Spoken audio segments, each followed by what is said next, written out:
Hi friends, നമ്മൾ ഇതുപോലെയുള്ള toy വണ്ടികൾ റിപ്പയർ ചെയ്യുന്നതിൻ്റെ വീഡിയോ യൂട്യൂബിൽ കണ്ടിട്ട് കുമളിയിൽ നിന്ന് ആൻഡോ ആശാൻ, പുള്ളിക്കാരൻ അവിടെ സ്പൈസസിൻ്റെ ബിസിനസ്സൊക്കെ ചെയ്യുന്ന ആളാണ്. അപ്പോൾ പുള്ളി മോന് വേണ്ടിയിട്ട് മേടിച്ച ഒരു വണ്ടിയായിട്ട് വന്നേക്കാണ്. ഇത് 2-3 വർഷമായിട്ട് വെള്ളമൊക്കെ കയറി ആകെപ്പാടെ ഇതിൻ്റെ വയറിംഗ് എല്ലാം പോയി റണ്ണിങ് കണ്ടീഷൻ അല്ലാതെ കിടക്കുന്ന വണ്ടിയാണ്. അപ്പോൾ നമ്മുടെ വർക്ക്ഷോപ്പിലേക്ക് എത്തിച്ചിരിക്കുകയാണ്. കൊണ്ടുപോകുന്ന ഇപ്പം തന്നെ കിട്ടും എന്ന് കേട്ടതാ, ഇന്ന് തന്നെ വിട്ട. ഞാൻ ലൊക്കേഷനൊക്കെ അയച്ചു കൊടുത്തിരുന്നു. അപ്പോൾ ആ ലൊക്കേഷനൊക്കെ തേടി പിടിച്ച് അവർ വന്നു. പക്ഷേ എനിക്ക് ഡ്യൂട്ടി ആയിരുന്നു. ഡ്യൂട്ടി കഴിയുന്നവരെ വീട്ടിൽ വെയിറ്റ് ചെയ്തവർ ഇന്ന് തന്നെ ശരിയാക്കിക്കൊണ്ട് പോകാനുള്ളൊരു കണ്ടീഷനിലാണ് അവർ വന്നത്. എന്തായാലും ഇത് ഒരുപാട് സമയമെടുക്കും. അപ്പോൾ നമ്മൾ പതുക്കെ, അതായത് ഇതിൻ്റെ ബോർഡൊക്കെ കംപ്ലൈൻ്റ് ആണ്. അപ്പോൾ നമ്മൾ പുതിയ വയറിംഗ് കിറ്റൊക്കെ നമ്മൾ തന്നെ റെഡിയാക്കി വേണം ഇത് ശരിയാക്കാൻ. അപ്പോൾ ലൈറ്റിങ്ങും കാര്യങ്ങളെല്ലാം ചെക്ക് ചെയ്യണം. അപ്പോൾ ഇല്ലെങ്കിൽ അതെല്ലാം റെഡിയാക്കി അത്യാവശ്യം ഭംഗിയാക്കിയിട്ട് വേണം കൊടുക്കാൻ. അപ്പോൾ ഏകദേശം ഒരു 3:30 കൂടി, അതായത് മോർണിംഗ് ഷിഫ്റ്റ് ഡ്യൂട്ടി കഴിഞ്ഞ് ഹോസ്പിറ്റലിൽ നിന്ന് ഞാൻ വന്നിട്ട് അധികം താമസിക്കാതെ തന്നെ നമ്മൾ വർക്ക് സ്റ്റാർട്ട് ചെയ്തു. ഒരു 3:30 കൂടി. ഇതാണ് അതിൻ്റെ ആ ഒരു സ്റ്റിയറിംഗ് സൈഡിൽ വരുന്ന ഗിയർ മോട്ടർ കേട്ടോ. അപ്പോൾ ഇത് എന്തായാലും അവർക്ക് ആ റിമോട്ട് സിസ്റ്റം ഒന്നും വേണ്ട. ആ സ്ഥിതിക്ക് അതിൻ്റെ എക്സ്ട്രാ ഗിയറൊക്കെ അഴിച്ച് കളഞ്ഞില്ലെങ്കിൽ വണ്ടിയുടെ ബാറ്ററിയൊക്കെ പെട്ടെന്ന് വീക്കാവും. കാരണം അത്രയും റെസിസ്റ്റൻസ് വണ്ടിക്ക് വരും, ലോഡ് കൂടുതൽ വരും. അതുകൊണ്ടാണ്. പിന്നെ ഇത് കണ്ടോ, അപ്പോൾ ഞാൻ എക്സ്ട്രാ സ്വിച്ച്, അതായത് ഇതിനൊരു കീ സ്വിച്ച് ആയിരുന്നു. ആ കീ സ്വിച്ച് വർക്കിംഗ് അല്ല. അപ്പോൾ അതിൻ്റെ സ്പെയർ നമ്മുടെ കയ്യിലില്ല. തന്നെയല്ല അതൊക്കെ 300-400 രൂപയ്ക്ക് ആവും. എന്തിനാണ് അത്രയും കോസ്റ്റ്ലി ആയിട്ടുള്ള സാധനമൊക്കെ റീപ്ലേസ് ചെയ്യുന്നത്?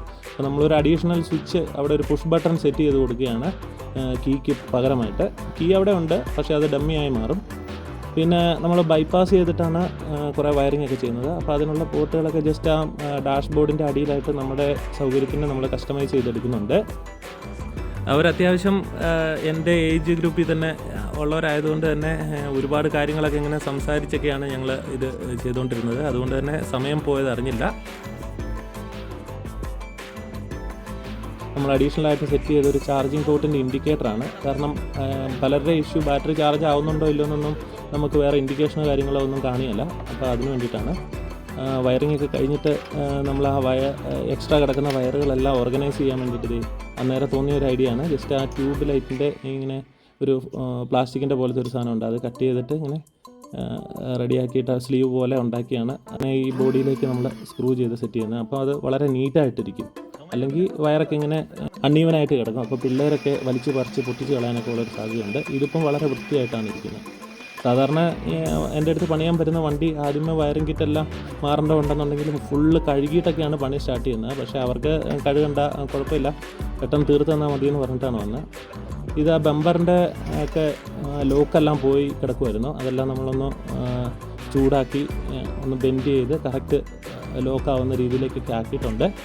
എന്തായാലും രാത്രി ഒരു 8 മണിയോടുകൂടി നമ്മൾ ഫിനിഷ് ചെയ്തത്. അതായത് ഒരു 5 മണിക്കൂറോളം എടുത്തിട്ടുണ്ട് റെഡിയാക്കാൻ.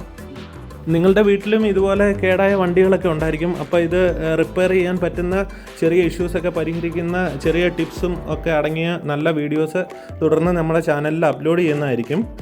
അപ്പോൾ എന്തായാലും ഈ വർക്ക് നേരിട്ട് കണ്ടുകൊണ്ടായിരിക്കും, അത്ര ബുദ്ധിമുട്ടുള്ളൊരു വർക്കാണെന്ന് മനസ്സിലായതുകൊണ്ടായിരിക്കും അവർക്ക് വളരെ ഹാപ്പിയായി. ലൈറ്റിങ്ങും കാര്യങ്ങളും എല്ലാം നമ്മൾ റെഡിയാക്കി കൊടുത്തിട്ടുണ്ട്. 2 വർഷമായിട്ട് ഉപയോഗിക്കാൻ കിടന്നിരുന്ന വണ്ടിയാണ്. ഇത്രയും സമയമെടുത്ത് വണ്ടി ഞങ്ങൾക്ക് ശരിയാക്കി തന്നു. വളരെയധികം നന്ദിയുണ്ട്. ഇനി എല്ലാവരും ആളെ കോൺടാക്ട് ചെയ്യുക, വരിക. പൈസയ്ക്ക് വേണ്ടി ചെയ്യുന്ന ആളല്ല, ആളുടെ ഒരു കഴിവാണ് ഇവിടെ തെളിയിച്ച് തന്നിരിക്കുന്നത്. പൈസയ്ക്ക് വേണ്ടി അല്ല അദ്ദേഹം ചെയ്തിരിക്കുന്നത്. അതുപോലെ ഞങ്ങളുടെ പൈസ മേടിച്ചിട്ടുമില്ല, സന്തോഷത്തിൻ്റെ പുറത്ത് കൊടുക്കുന്നത് മാത്രമേ ഉള്ളൂ. സത്യമായിട്ട് ഞാൻ പറഞ്ഞു പറയിപ്പിച്ചൊന്നുമല്ല കേട്ടോ, അവർ മനസ്സറിഞ്ഞ് പറഞ്ഞാണ്. എന്തായാലും നമ്മുടെ ചാനലിൽ ഒരു പരസ്യം ആയിക്കോട്ടെ.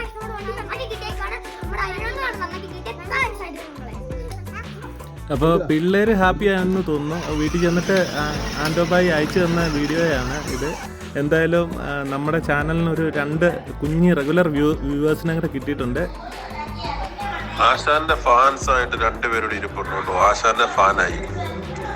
ആശാന്റെ വീഡിയോ, അരണങ്ങളുടെ വീഡിയോ മാത്രം കണ്ടാൽ മതി, ബാക്കി ടി വി കാണിച്ച് നിർത്തി.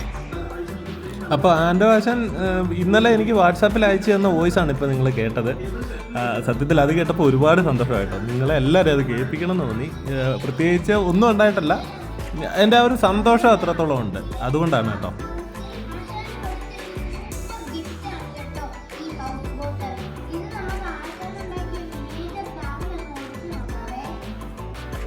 ഇനി അതെന്നെ അടിപൊളി.